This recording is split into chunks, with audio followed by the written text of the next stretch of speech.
DPA type loan. Mm-hmm. What do you think the impact's going to be on October 1st in the Valley? It's going to be slow to on the uptick.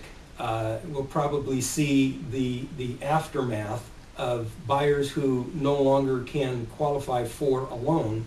We'll probably see that hit 60, 90 days later. We'll feel it probably towards the first of the year. We'll see that impact. Understand that it takes about 30 days for escrow to transact. The short sale transactions take a little longer to actually get to a point where they can become a real transaction, because you're dealing with some logistics that aren't normal. So if you start today on a short sale purchase, you're buying somebody that's selling short, it's probably going to be 45 to 60 days before you can actually nail that down. But you need to have your loan approved. You need to have the loan approved, because even if it takes you 60 days, and even if it eclipses into a point after October 1st, you're going to be okay, because the law reads anybody whose loan is approved before October 1st is going to be okay with the DPA. Mm-hmm.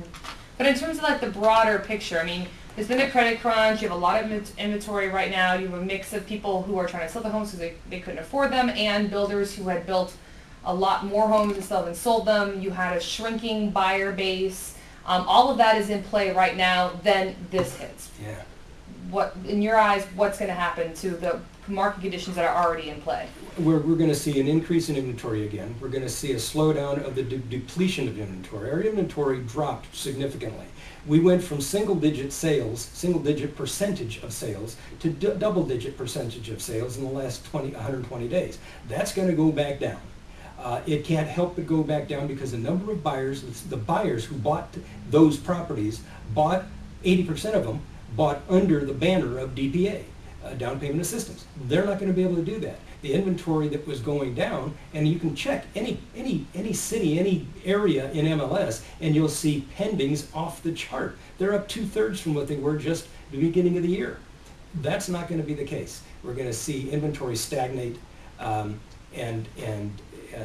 buyers are going to have an even more difficult. Just when it got difficult enough to become a buyer, then Congress has to stab them in the heart. That's wrong.